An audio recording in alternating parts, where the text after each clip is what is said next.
Olá, sou Ari Protásio, um apaixonado pela vida, e hoje eu trago mais um vídeo da série Você Pode, onde vou ter o prazer de conversar com a minha amiga, que segundo a mãe dela é a doce mentira, e vocês irão entender por quê, minha amiga Sara Bentes.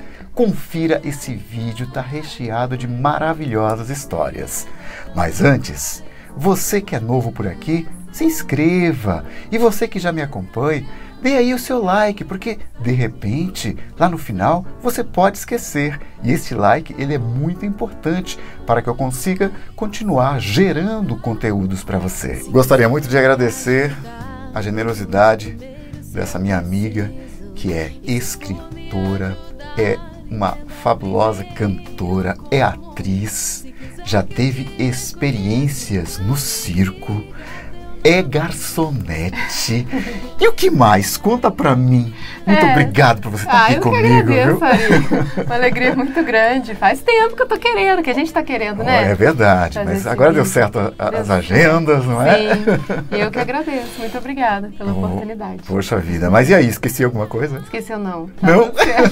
E quando eu falei na chamada do vídeo que ela é a doce mentira da mamãe, por quê? Conta pra nós aí. Porque eu nasci no dia da mentira, dia 1º de abril. Eu posso pelo menos mentir idade, nasci no dia da mentira, tem direito de mentir idade. Tá certo. Sara, qual foi o motivo da sua perda de visão? Eu nasci com glaucoma nos dois olhos, não tinha visão nenhuma. Foram feitos testes, né? E era realmente tudo tomado, tudo bem branquinho, assim. Certo. Mas minha avó, conta a lenda que a minha avó fez uma promessa para que eu enxergasse. E aí, depois de algumas cirurgias que nem eram para recuperar a visão, porque a cegueira do glaucoma para a medicina convencional é irreversível, então não tinha o que fazer. Sim, verdade. Mas eles fizeram algumas cirurgias para conter a pressão, pelo menos, né? Uhum. E aí, quando eu estava com uns 2 para 3 aninhos, eu comecei a olhar para a luz e mexer a mãozinha, comecei a enxergar. Olha, fiquei com baixa visão. Eu falo que eu acho que era para realmente eu nunca enxergar. E aí eu fiquei no lucro, fiquei com a baixa visão por 27 anos, depois apagou de novo e tá tudo certo. E a tua infância, como foi a tua infância? Como que você era? Você é de Volta Redonda, Volta Redonda, interior do Rio. Okay. Eu era uma espoleta. É mesmo? Eu era uma espoleta. Eu falava sem parar, minha mãe não aguentava. No fim do dia ela já estava onde desliga, pelo amor de Deus. Eu contava história. Já era espírito de escritora já. Inventava história, contava história para todo lado. Falava tudo errado, eu falava o dia inteiro. E quantos anos? 2 para 3 anos eu já inventava história. É ficava mesmo? Contando, Que maravilha. A veia da escritora já estava ali. Estava aflorando. E da cantora também, porque minha mãe conta que eu voltava das cirurgias, voltava da anestesia geral, elétrica e cantando. E aí ela tinha que me tirar da enfermaria, que tinha um monte de criança lá tentando dormir, e eu cantando de madrugada. E ela tinha que ir pro corredor comigo no colo e eu cantando. Você tá brincando? Com curativo no olho. Que maravilha. Pelo menos tá feliz, né? Tava feliz. Você é uma pessoa feliz. A gente vai aprendendo que felicidade é uma escolha, né? É um estado de espírito, é de dentro para fora, não dá para esperar felicidade de alguém, né? Que alguém me traga felicidade, ou que alguma coisa me traga felicidade, ou que alguma situação. Não, é uma escolha, né? Que a gente pode fazer a cada segundo. Você concorda que a felicidade, ela não está no futuro? Não. Ela é agora, né? É agora. A única coisa que a gente tem é o agora, né? Exatamente. Como é que a gente pode esperar alguma coisa de algo que ainda não existe, que é o futuro? E você estudou em escola normal? Estudei. Você ingressou na escola com quantos anos? Acho que fiz um maternalzinho lá com 3, 4 anos. Certo. E fui no tempo regular, né? Perfeito. Em escola regular, sempre estudei em colégio regular, porque Volta Redonda não tem colégio próprio para pessoa com deficiência visual. O mais perto que tinha era o Benjamin Constant, no Rio. Que é bem longe, né? Que era longinho, são 2 horas de ônibus. Acho que minha família não quis essa situação de ficar longe da filha, só poder ver, né, no mínimo fim de semana. Perfeito. Né? E aí fizeram essa escolha, que por um lado, eu acho que eu pude aproveitar o melhor de estudar em colégio regular e desde sempre ir tentando me integrar, né, ir me integrando e convivendo com todo tipo de criança. Por outro lado, faz falta conviver com outras crianças com deficiência visual, mas quando eu tinha 9 anos eu ingressei numa escola que era período oposto, não era uma escola de formação, era uma escola de apoio que existe em Volta Redonda para pessoas com deficiência visual. Certo. Então eu fazia de manhã nessa escola de apoio e à tarde na escola regular. Então, naquele período eu comecei a ter mais contato com outras pessoas com deficiência visual e foi muito importante. Foi muito bom. Que legal, que legal.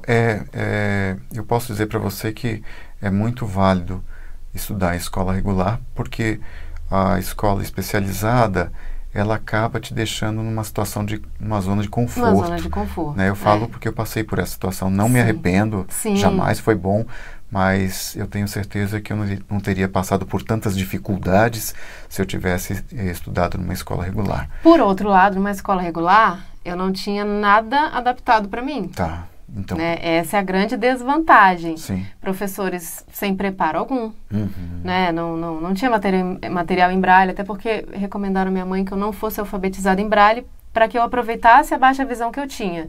Então, fui alfabetizada em tinta e letra ampliada. Tá. Que também gera uma adequação aí no material e que era um Deus nos acuda, era um caos.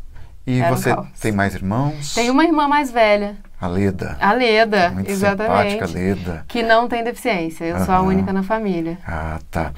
E em que momento a música começou você começou a perceber que a música seria um das tuas veias profissionais, assim? Pois né? Quando é que isso aconteceu e como isso aconteceu, né? Eu, como eu falei, desde muito pequena já ficava cantando, eu inventava música. E como meu pai toca e canta, e eu cresci vendo meu pai tocando, na verdade, não profissionalmente. Sim. Meu pai tem outra profissão, mas sempre amou tocar, cantar e compor. Tem músicas muito bonitas. E eu via meu pai participando de festivais de música, que era muito mais comum, né? Ainda mais nos interiores aí do Brasil. E eu ficava, pai, me leva para cantar com você. Ele tinha levado minha irmã para tocar teclado e não me levava. Eu indignada, pai, me leva, eu quero cantar com você. E ele sempre falava, não, você é muito novinha. E isso com quantos anos? Desde, sei lá, dos 7, 8, 9, 10, 11, 12, até que com 13, o colégio onde eu fui estudar, que até 2 anos antes eu estudava num colégio, que me expulsou. Eu não era bagunceira a esse ponto, não. É porque a escola mudou a direção e decidiu que não queria mais ninguém diferente. Foi um ato sério de discriminação. Caramba. Foi um rebuliço na cidade. Meus pais puseram no jornal, fizeram um bom escândalo, né? Que precisa ser feito, realmente. E aí a escola para onde eu fui, eu me lembro que meu pai falava muito, assim, nessa transição, porque eu fiquei muito triste. Tinha que deixar os amiguinhos para trás. Uma cabecinha de 10 anos, como é que se sente, né? Com um ato de discriminação dessa. Violenta. E aí meu pai falava, fica tranquila, tem males que vêm para bem. E aí na nova escola para onde eu fui, apareceu um coral. Eu lembro como se fosse hoje, a maestrina vinha nas salas de aula falando, olha, vai ter um teste amanhã à tarde, quem quiser cantar e tal. Eu era a primeira da fila lá, né? E aí fiz o teste, passei, comecei a cantar nesse coral e comecei a me destacar. Foi o primeiro contato que eu tive também com técnica, né? Porque até então não tinha feito aula de canto, nada. E comecei a me destacar. E aí meu pai começou a ouvir falar. Que cidade relativamente pequena, né? Nossa, sua filha tá cantando muito na escola. Até que teve uma primeira apresentação que foi aberta para os pais. Aí meus pais foram e choraram. Aí meu pai me convidou para cantar com ele nos festivais. Olha, que legal. Ali eu já tinha certeza. No ano seguinte, a gente formou uma dupla, eu e minha irmã, ela tocava violão, eu cantava, ela fazia segunda voz. Não era dupla sertaneja, mas era uma dupla. Tá, aos 14 anos. Eu com 14, ela com 17, e já comecei a ganhar meus primeiros trocados com a música. Olha, que legal, 14 anos. Que coisa era maravilhosa. Festa de aniversário, era restaurante, era festa junina, festa de bairro, e assim foi. E você sentia o preconceito nesse momento, quando você começou a tocar de uma forma eventos? muito velada. Eu sentia aquele preconceito assim, aquela comoção exagerada, sabe? Sei. Nossa, tipo, ela não enxerga, mas ela como ela Né? canta? Eu não estava cantando nada, nunca tinha feito uma aula de canto, ainda estava muito fraquinha, né? Mas ficava ouvindo isso, e eu sei que isso me atrapalhou por um tempo. Porque imagina, você tem 14 anos, você toma aquilo como verdade. Se sente a gênio, você né? se sente, você não tem consciência de super-herói, né? Você não tem consciência de que a pessoa está falando aquilo por outro motivo, né? Às vezes por compaixão, por piedade, ou por achar que tem que te recompensar por algo que a vida te tirou, né? As pessoas têm muito isso, né? Entendi. E por um tempo isso me atrapalhou, mas depois não, quando eu tive consciência eu fui buscar e continuo buscando sempre um aprimoramento, né? Técnico. E você através da música, você foi para o mundo, né, Sara? Você, A música poxa me levou, vida, sim, te para levou. alguns países. E eu gostaria que você contasse um pouco para gente qual foi o primeiro país que você foi. Em que ano foi isso? Como é que foi? Eu estava com 21 anos e aí a gente recebeu uma divulgação de um concurso nos Estados Unidos. Era um concurso que avaliava material, então, a princípio, você não precisava ir até lá, você mandava um material e a comissão, né, selecionava e eu fui escolhida como vencedora da categoria Cantora Internacional. Eram 86 países participando. É um concurso que existe até hoje, se chama Rosemary Kennedy para jovens solistas com deficiência. Olha só. E aí foi aos 21 anos, eu fui até lá para receber esse prêmio e para fazer um show. Eles faziam um show de premiação, né? Com músicas autorais ou músicas ainda não. conhecidas? Naquela época eu já compunha, mas eu ainda não divulgava minhas músicas. Eu levei muito tempo para expor minhas músicas, eu tinha muita vergonha. E você cantou o que lá? Eu cantei Tom Jobim, cantei Caetano Veloso. Foram 3 músicas, né? Porque era um show com todos os vencedores das diferentes categorias. Então eu cantei Garota de Ipanema, Wave e Lindeza, que é uma música do Caetano Veloso que eu gosto muito. Foi no Kennedy Center, em Washington. Uma banda de lá, uma banda muito boa. Que legal. Tocando música brasileira com maestria. E foi uma experiência incrível, né? E eu tenho certeza que aquela primeira viagem ali, aquele primeiro prêmio, me abriu portas para as próximas, né? Aí no mesmo ano eu fui chamada para a Argentina, para um festival que já não era competitivo, era uma mostra de músicos com deficiência também. No ano seguinte... Em Córdoba, né? Em Córdoba, exatamente. E eu voltei nesse festival mais 2 vezes depois. Olha, que legal. Eu fui em 2003, 2007 e 2013.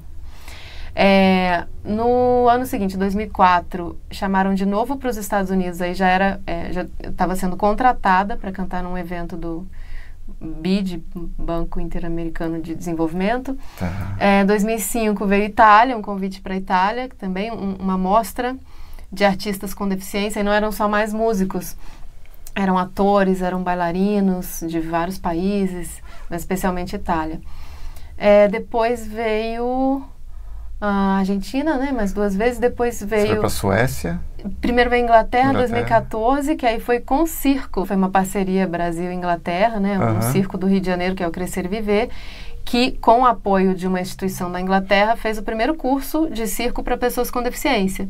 E estava lá você no meio. Estava lá eu no meio. Eu sempre quis fazer circo. Eu tinha também essa paixão desde criança. E eu tinha tentado uma vez em outra escola, mas não tinham me aceito. Por medo, né? E aí, quando eu soube desse projeto, fui selecionada, fui com tudo. E essa história do lustre lá era 12 metros do chão. Eu tava, era uma peça muito louca, eu fazia papel de uma noiva fantasma, era uma casa meio assombrada, eu era uma noiva fantasma, então eu tava vestida de noiva, pendurada lá no negócio em pé e cantando, um microfonezinho daqueles... E qual foi a sensação, você se lembra? Olha, nas primeiras vezes é um misto, assim. É um misto de o que eu tô fazendo aqui com vamos lá, vamos dar nosso melhor. As primeiras vezes dá muito medinho, assim. Eu brinco que, assim, medo de altura é só eu não olhar para baixo, que tá tudo bem. Mas você saber que você tá a 12 metros de altura e ouvir as vozes lá embaixo, dá nervoso. Dá nervoso. Mas era tudo com bastante segurança. Eu tinha uma coisa amarrada no meu braço. A gente tinha um sinal de segurança se eu me sentisse mal, né? Então eu fazia um sinal e tinha sempre gente de olho em mim. Então, é muito seguro também. Claro que circo também é risco, né? Com certeza. O circo tem essa coisa, é a junção, né? É a beleza do risco e do encantamento, né? Por isso que as pessoas ficam vidradas vendo uma pessoa ali no trapézio, na corda bamba. Porque mexe com o medo de todo mundo, mas ao mesmo tempo é bonito, né? É o lance da emoção, né? Sim. Ao mesmo tempo que provoca o medo, mas ela mexe com a emoção, né? De saber que a pessoa está ali, se dedicou tanto para poder executar uma coisa bonita, uma coisa estética, bonita, né? Exatamente. E quando veio o primeiro CD? Porque até então você falou que estava com vergonha, você tinha vergonha, né? Tinha. Como é que é isso? Porque meu pai compunha coisas lindas, né? E a minha família, de um modo geral, eles têm, digamos assim, um nível de exigência muito alto, eles são muito críticos, eles sabem disso. Que bom, né? Por um lado é muito bom, mas outro... por outro gerou muita insegurança por muito tempo, né? Tá. Então eu tinha muito medo, sabe, de mostrar e aquilo ser rejeitado e eram coisas que nasciam tão de dentro de mim e de repente se alguém falasse isso tá horrível, eu sabia que aquilo ia me machucar, né? Mas são coisas que a gente precisa passar também para crescer, lógico. Com certeza. E aí foi preciso eu arrumar uma paixão lá nos meus 22 anos. Eu era apaixonada por um rapazinho que não tava nem pra mim. E aí a minha maneira de expressar, né, de compartilhar, de fazer ele saber de alguma forma, foi fazer uma música. Olha que legal! Só que para eu compartilhar com ele, na época a gente tinha em casa uma gravadorazinha, uma mesa de som gravadora, né? De 8 canais. Então eu gravei ali o teclado, gravei uma flautinha doce, gravei um oboé, que na época eu estudava, gravei um violãozinho e gravei a voz. E na hora de tirar dali, passar para um CD para passar pro Dito Cujo, quem que teve que me ajudar? Meu pai. E aí, num desses momentos, pai, me ajuda a passar, mas não precisa ouvir não sei o quê. Saí do quarto, quando eu voltei, ele já estava ouvindo, estava chorando. Ele adorou a música. Puxa vida. Ufa, foi um alívio, assim. Aí abriu, né? Abriu. Eu falei, Sara, que besteira, né? Olha quanto tempo você pode estar perdendo sem mostrar coisas que podem emocionar as pessoas, né? Sim. Mesma coisa foi com os meus livros também, mas aí é outra história. E aí E essa música tá no primeiro CD, que é Seguindo o Sol. A música se chama Seguindo o Sol. Olha que tá no disco Invisível, que veio... A gente começou a gravar em 2012, mas com toda aquela luta de arrumar patrocínio, de trabalhar em outras coisas pra juntar a graninha, ficou pronto e a gente lançou em 2015. 2015. É o CD Invisível, que tá no Spotify, Deezer e companhia. Aliás, um belo CD, vale muito a pena você procurar o CD da Sara, porque são composições fantásticas. Eu sempre estou tendo prazer de ouvir, porque é um bálsamo para os nossos ouvidos, viu? Obrigada, um trabalho de uma sensibilidade muito grande. E o livro, como é que... Porque você até então gostava de inventar histórias aos 2, 3 anos. Sim. E quando surgiu a ideia do primeiro livro? Quando eu tive meu primeiro contato com leitor de tela, na verdade nem era leitor de tela, era o DOSVox, né, que é o sistema. Sim, sim. Eu tinha lá meus 12 anos, foi quando a gente teve o primeiro computador em casa. Tá. E aí minha mãe que falou, por que você não passa então a escrever essas histórias que você fica inventando, né? Porque agora era mais fácil. Até então eu até escrevia, mas no papel, com aquela letra garranchuda de baixa visão. E com muita dificuldade depois para ler, a visão cansava muito, né? Tá. E ela deu a sugestão e eu adorei. E aí pronto, aí não parei mais. Com 18 anos eu tinha terminado um primeiro romance, mas nunca publiquei. Ainda, quem sabe. Era um romance juvenil. E aí depois foi quando? Foi lá com os 27 anos eu comecei a escrever o E Não Se Esqueçam de Regar os Girassóis. Ficou pronto em 1 ano e meio, mas também foi essa mesma história. Deixei um tempo na gaveta... Com medo da crítica familiar. Não só da familiar, aí mas... já foi o medo de crítica em geral, né? São as nossas inseguranças, né? Tá.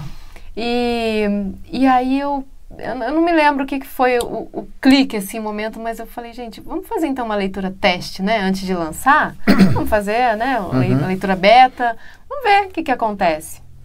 E aí eu sorteei 10 pessoas nas redes sociais que se interessassem, né? E teve muita gente que se inscreveu, me lembro. Foi muito curioso, porque o sorteio pegou metade pessoas com deficiência visual e metade sem. Metade. Foi incrível. Porque o livro traz essa temática, né? Não se esqueçam de regar os girassóis. É uma personagem cega, um personagem cadeirante, e essa interação dos dois, e dos dois com o mundo e tudo mais. E que vão contando as suas peripécias, né? Mostrando um pouco daquela realidade criada... na vinda da sua alma, né? Que o grande barato é esse, né? Que você levou para o mundo aquilo que a tua ótica, né? De certa forma, sim. Muita gente até pergunta, mas é você, a Giovana? Não sou eu. Eu emprestei coisas para ela, emprestei determinadas opiniões, né? Como você falou, a ótica. Determinadas sensações, né? Claro. Porque como é que a gente vai escrever, né? Uma coisa que a gente realmente não está sentindo, né?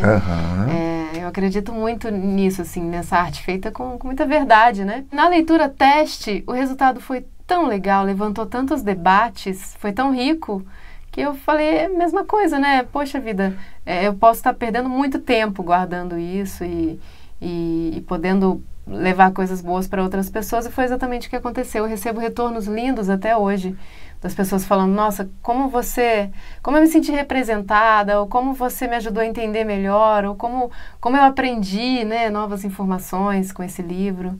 E eu sou muito grata, muito, muito feliz por todos esses retornos aí. Que bom, né? Que bom. E você ganhou aí vários prêmios pelo mundo, né? Gostaria que você contasse para eles as tuas premiações, porque não foram poucos prêmios, não, né? Foi esse dos Estados Unidos, né? O primeiro, né? Foi o primeiro. Uhum. Com 18 anos eu tive meu primeiro prêmio na literatura, e foi com poesia, foi com uma poesia na época. Foi um prêmio da Secretaria Municipal de Cultura de Duque de Caxias, ali no Rio. Tá. Alguns outros prêmios literários, muitos festivais, quando aí eu passei a participar com meu pai, né? Tem alguns prêmios de melhor intérprete, ou de primeiro, segundo, terceiro lugar, cantando ou músicas do meu pai ou as minhas, né? E teve o prêmio na Flip, 2 anos atrás, em 2018, com esse livro, E Não Se Esqueçam de Regar os Girassóis, em que eu tinha que apresentar, era um pitching literário, né? Você tinha que vender a ideia do livro, ler um trecho do livro, e aí eu fiz aquela leitura sombreada, né? Que é você ouvir na leitura ali do leitor de tela e repetindo. Tá. E fiquei em primeiro lugar também. Foi um evento muito bonito na Flip 2018, que é o maior evento literário, né, do Brasil, super respeitado, e incrível. E você cantou num lugar muito distante, na Tailândia, né? Foi. É que a gente parou na Inglaterra. Isso. Foi Inglaterra 2014 com o circo, aí 2015 veio a Tailândia. Foi incrível, foi um convite. Lá também foi por seleção, né? Foi um concurso, e do Brasil selecionaram só o meu trabalho. E a princípio eles falaram, vem, escolhe um acompanhante, que a gente paga tudo, né, pra você ir um acompanhante. Aí faltando um mês pra viagem, nosso patrocínio caiu, só dá pra vir uma pessoa, só dá pra vir você. Você pra quer Tailândia? vir pra Tailândia, do outro lado do planeta. Aí eu falei, será? Aí uma prima minha, que era quem eu tinha escolhido pra ir comigo, e que já tinha arrumado passaporte, tudo, era o sonho dela, conhecer a Tailândia, conhecer os templos budistas que ela gosta.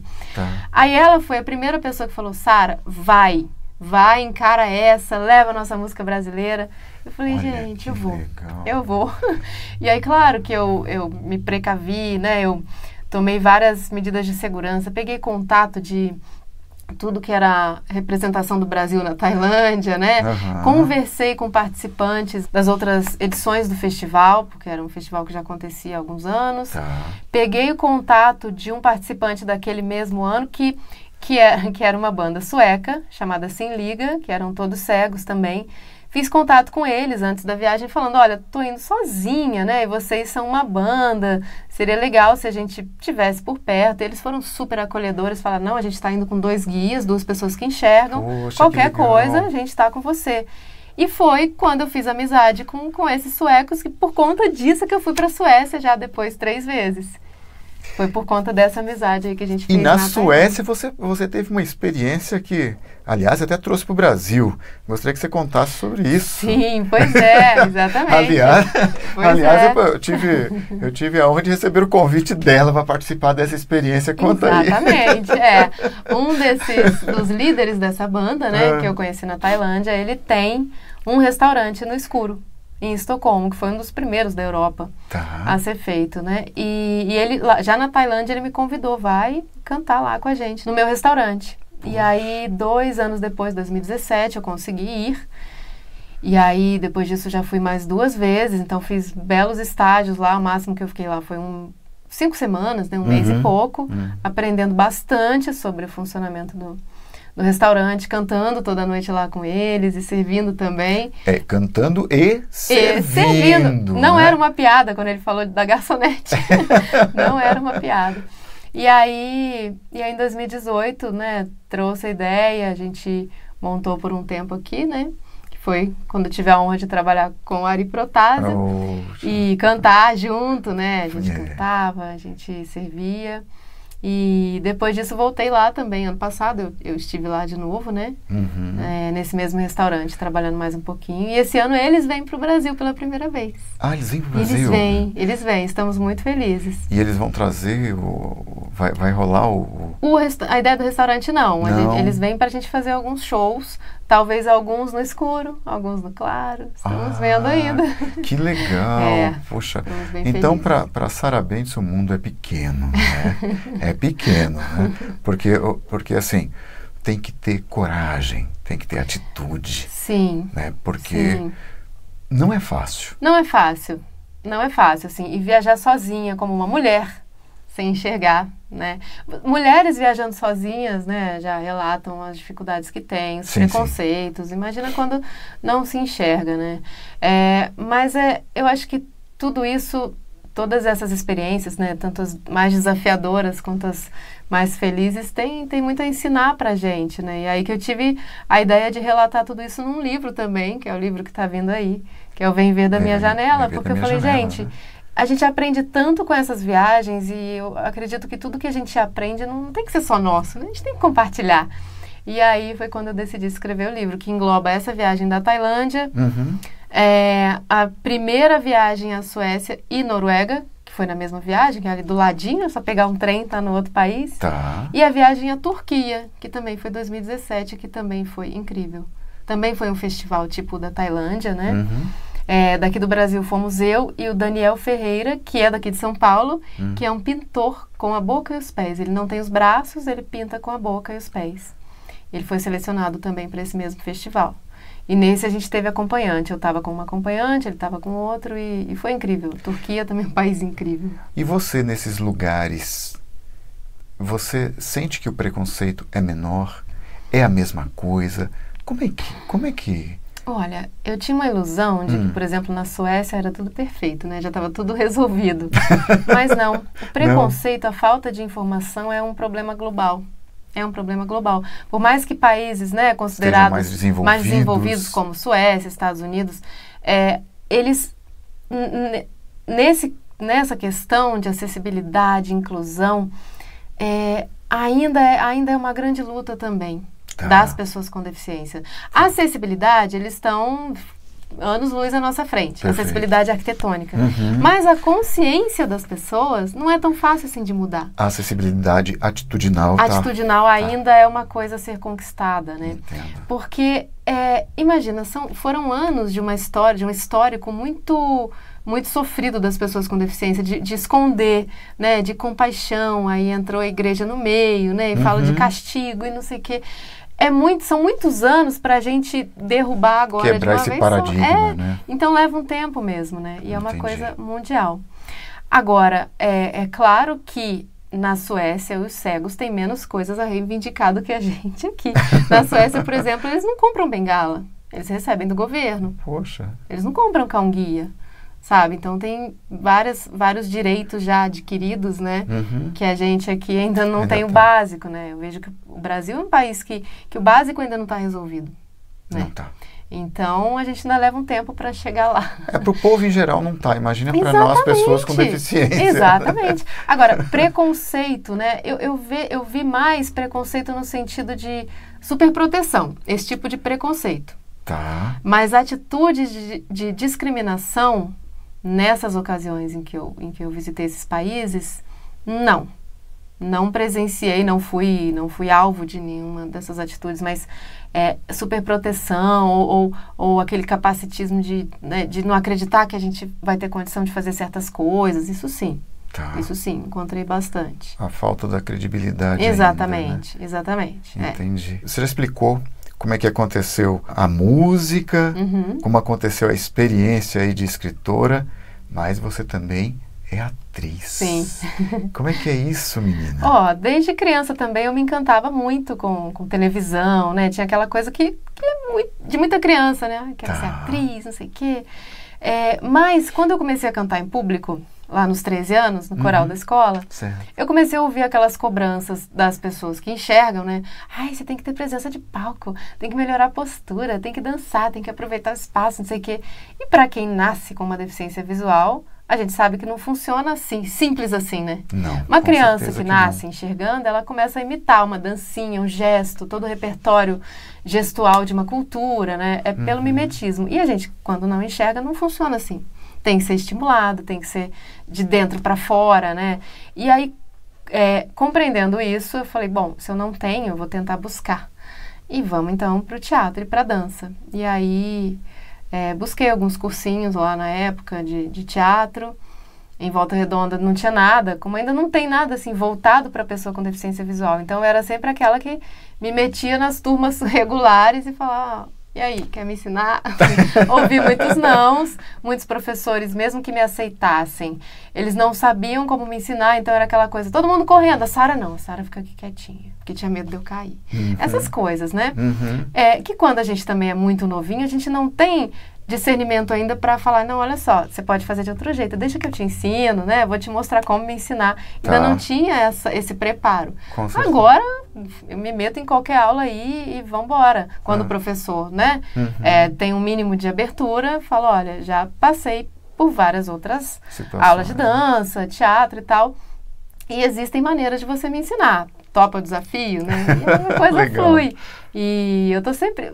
Eu sou uma pessoa de sempre querer aprender coisas novas, né? Então, por exemplo, nisso do teatro, fiz vários cursos, gostei, fui ficando e hoje sou profissional, sou atriz profissional com DRT, vivo também disso. Não só no Teatro Cego, que é o projeto aqui de São Paulo de peças feitas no escuro. Foi um projeto também para preencher essa lacuna aí de oportunidade de trabalho para atores cegos, né?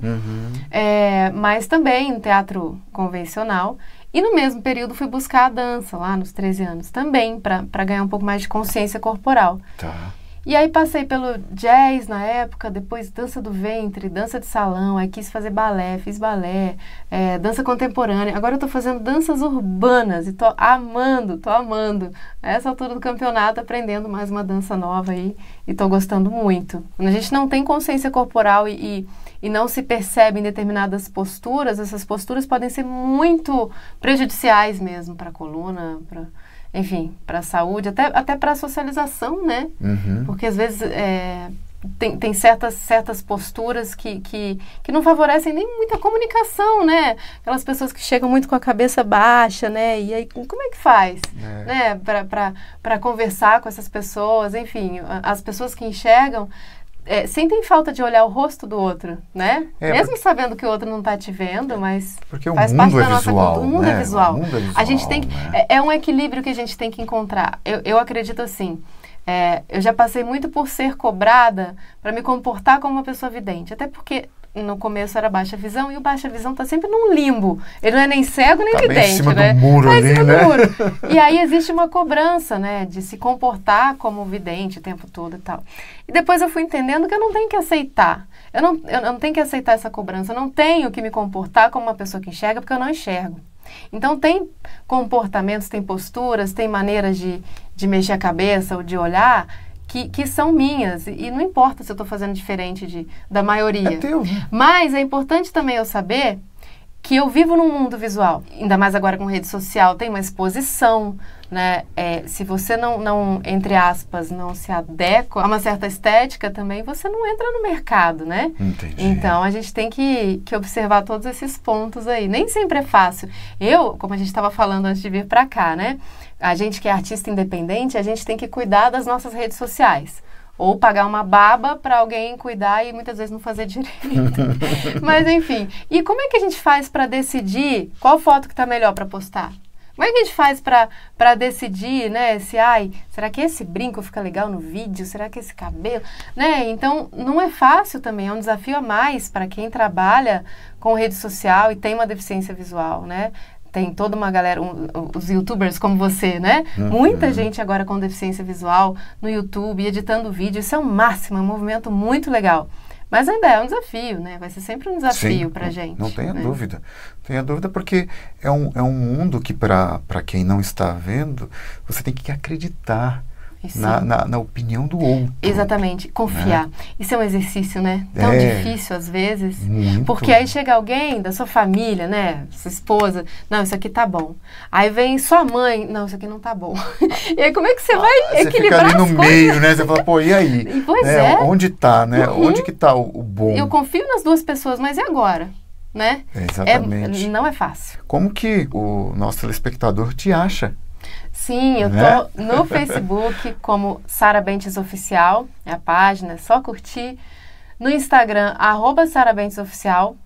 E no YouTube, Sara Bentes Oficial também. Vai ser um prazer receber vocês lá, a gente se conectar por lá. Tem sempre conteúdo também, estou sempre atualizando as divulgações, próximos eventos, próximos lançamentos.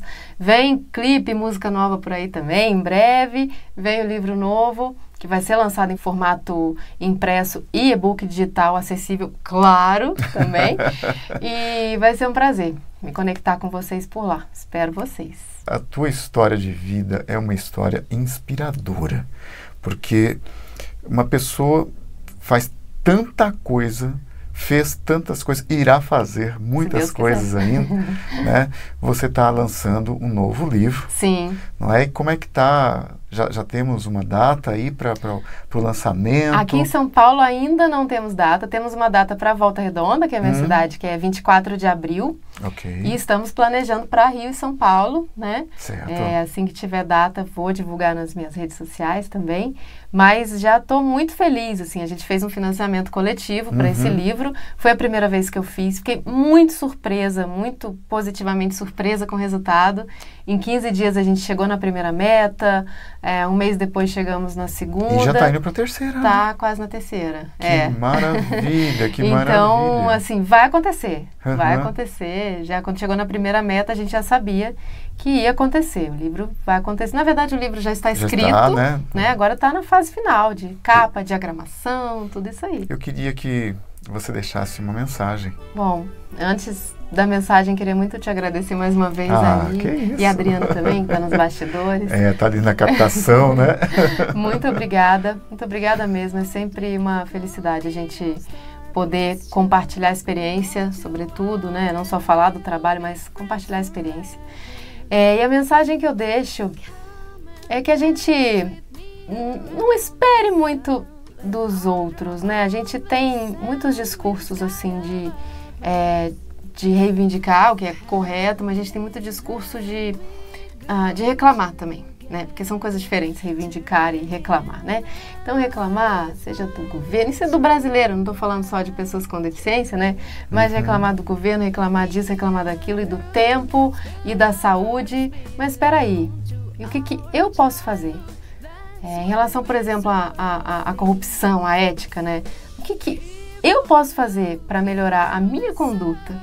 O que eu posso fazer, como a gente falou da felicidade, né? Para ser um pouquinho mais feliz, né? Será que é justo eu jogar no outro essa responsabilidade enorme de me fazer feliz? Então, a mensagem é isso, é que tudo começa na gente, né? A coragem, o amor, o auto-amor, né?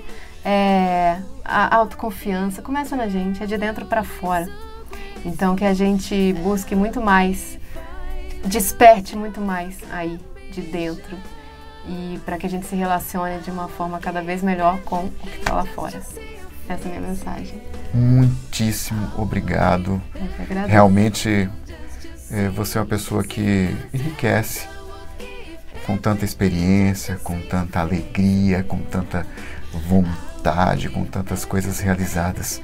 Obrigado por você ter vindo aqui, ter esse bate-papo tão agradável aqui comigo, viu? Eu que agradeço, Ari. Obrigado, viu? Felicidades. Para você também. Que você seja muito feliz. Obrigada. Acredite, você pode. Que tal ser feliz? Adquira meu livro, Acredite Você Pode. Vendas, livro impresso e audiolivro, WhatsApp 11 9 8478 5565. Livro impresso, Livrarias Curitiba, Shopping Metrô Tucuruvi, São Paulo e Vale Sul Shopping, São José dos Campos, São Paulo. Espaço Cultural Alberico Rodrigues. Praça Benedito Calixto, 159, São Paulo. E-book na Amazon. www.amazon.com.br